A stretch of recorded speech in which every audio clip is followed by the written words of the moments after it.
7 മാസം മുൻപ് കാണാതായ വിമുക്ത ഭടനെ തേടിയലഞ്ഞ ബന്ധുക്കൾ. മലപ്പുറം മച്ചിങ്ങൽ സ്വദേശി നരിപ്പറ്റ അലവിയെ തേടി തിരയാത്ത സ്ഥലങ്ങളില്ല. പോകാൻ സാധ്യതയുള്ളിടത്തെല്ലാം അന്വേഷിച്ചിട്ടും ഇതുവരെ കണ്ടെത്താനായില്ലെന്ന് ഭാര്യ കെ പി ഫാത്തിമയും മകൻ അൽബറകത്തും ബന്ധു കെ പി അബ്ദുൽ ഖാദറും വാർത്താസമ്മേളനത്തിൽ പറഞ്ഞു. കഴിഞ്ഞ ജനുവരി 6-നാണ് അലവി ചെറിയ മകളായ ബേബി നസ്രീനയുടെ പഠനാവശ്യാർത്ഥം കുടുംബസമേതം ചെന്നൈയിലേക്ക് പുറപ്പെട്ടത്. പെരുമ്പാക്കത്ത് വെച്ച് വാഹനത്തിൽ നിന്നും വാടക വീട്ടിലേക്ക് സാധനങ്ങൾ മാറ്റുന്നതിനിടെ കാണാതാവുകയായിരുന്നു. ഫോണിൽ ബന്ധപ്പെട്ടപ്പോൾ പള്ളിയിലാണെന്നും ഉടനെ വീട്ടിലേക്ക് വരാമെന്നുമായിരുന്നു മറുപടി. പിന്നീട് അങ്ങോട്ട് വിവരമൊന്നുമില്ല. അലവിക്ക് ചെറിയ ഓർമ്മക്കുറവുള്ളതിനാൽ മക്കളായ നസ്രീനയും ഇർഫാനയും അന്ന് തന്നെ പെരുമ്പാക്കം പോലീസ് സ്റ്റേഷനിൽ പരാതി നൽകി. മക്കളും ബന്ധുക്കളും ചെന്നൈ മുഴുവൻ തിരഞ്ഞിട്ടും വിവരമൊന്നും ലഭിച്ചില്ല. തൊട്ടടുത്ത ദിവസം രാവിലെ 3 കിലോമീറ്റർ അപ്പുറത്തുള്ള മൊബൈൽ ഷോപ്പിൽ ഫോൺ റീചാർജ് ചെയ്യാനായി ചെന്നിരുന്നു.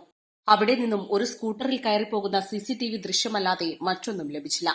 കമ്മീഷണർ ഓഫീസിലും ചെങ്കൽപ്പേട്ട് കലക്ടർക്കും മലപ്പുറം കലക്ടർക്കും എംഎൽഎയ്ക്കും എംപിക്കുമടക്കം പരാതി നൽകി. മുഖ്യമന്ത്രിക്കും 2 തവണ പരാതി നൽകിയെന്നും ഇവർ പറഞ്ഞു. എന്റെ ഫാദറാണ് മിസ്സായിട്ടുള്ളത്. ജനുവരി 6-ാം തീയതി ചെന്നൈയിൽ നിന്ന് കാണാതായി. എൻ്റെ ചെറിയ സിസ്റ്റർ ഡോക്ടറായിരുന്നു. അവൾക്ക് സൂപ്പർ സ്പെഷ്യാലിറ്റി സീറ്റിൻ്റെ അർത്ഥം ചെന്നൈയിൽ പോയതായിരുന്നു ജോയിൻ ചെയ്യാൻ വേണ്ടിയിട്ട്.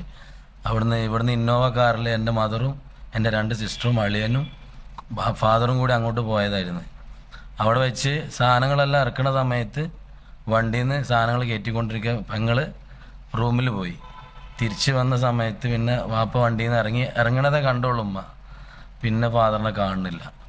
അപ്പോൾ സെല്ലുണ്ടായിരുന്നു, സാധാ സെല്ലായിരുന്നു, ചെറിയ സെല്ല്. അതിൽ വിളിച്ചു നോക്കി. അപ്പോൾ ഞാൻ പള്ളിയിൽ പോന്നതാണെന്ന് പറഞ്ഞ്. തിരിച്ചൊരു 5 മിനിറ്റ് വേറെ അതൊരു കോളിലായിരുന്നു ഫാദർ.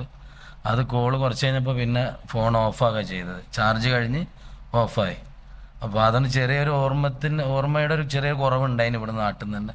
പക്ഷെ അവിടെ നിന്ന് എന്താ സംഭവിച്ചെന്ന് അറിയില്ല. പിന്നെ നമ്മളവിടുത്തെ പെരുമ്പാക്കം എന്ന് പറഞ്ഞ സ്ഥലത്തു നിന്നാണ് കാണാണ്ടാണത് വാപ്പന്നെ. അവിടെ പോലീസ് സ്റ്റേഷനിൽ കംപ്ലൈൻറ്റ് ചെയ്ത് അങ്ങനെ അവിടെ കമ്മീഷണർ ഓഫീസിൽ വിളിപ്പിച്ച് അവിടെ ഒരു കംപ്ലൈൻറ്റ് ഞങ്ങൾ ഫയൽ സ്വീകരിച്ചിട്ടുണ്ട്. അപ്പോൾ അതിനുള്ള കാര്യങ്ങളൊക്കെ ഞങ്ങൾ നടന്നുകൊണ്ടിരിക്കണം. നിങ്ങൾക്ക് തനിയൊരു ബറ്റാലിയനൊക്കെ നിങ്ങൾക്ക് കേസ് അന്വേഷിക്കാനായിട്ട് ഏർപ്പെടുത്തിക്കണമെന്നൊക്കെ പോലും പറഞ്ഞ്. പിന്നെ ഞങ്ങളെ ട്രേസ് ചെയ്തുകൊണ്ടിരുന്നു. പിന്നെ പല സംഘടനക്കാർ KMCC, പിന്നെ അവിടുത്തെ കോൺഗ്രസിൻ്റെ സംഘടന, അതേപോലെ CPI, അങ്ങനത്തെ പല സംഘടനക്കാരായിട്ട് ബന്ധപ്പെട്ട് അപ്പോൾ അവരൊക്കെ ഞങ്ങൾ വേണ്ട പോലെ അന്വേഷിക്കാമെന്ന് പറഞ്ഞ്. അലവിയെ കണ്ടെത്താനാകുമെന്ന പ്രതീക്ഷയിൽ ഭാര്യയായ ഫാത്തിമയും മക്കളായ നസീബയും അൽബറകത്തും നിഹ്മത്തും മുഹമ്മദ് അസറുദ്ദീൻ ഷായും ഇർഫാൻ ആസ്മിനും ഡോക്ടർ ബേബി നസ്രീനും മുട്ടാത്ത വാതിലുകളില്ല. കേരളത്തിലും തമിഴ്നാട്ടിലുമായി പല സ്ഥലങ്ങളിലും അന്വേഷിച്ചെന്നെങ്കിലും ഇതുവരെ കണ്ടെത്താനായില്ല. സന്നദ്ധ സംഘടനകൾ ഉൾപ്പെടെ പലരുമായും ബന്ധപ്പെട്ടിട്ടും കാണാമറയത്ത് തന്നെയിരിക്കുന്ന തങ്ങളുടെ പ്രിയ പിതാവിനെ തേടി അലയുകയാണ് മക്കളും ബന്ധുക്കളും. East live, Malappuram.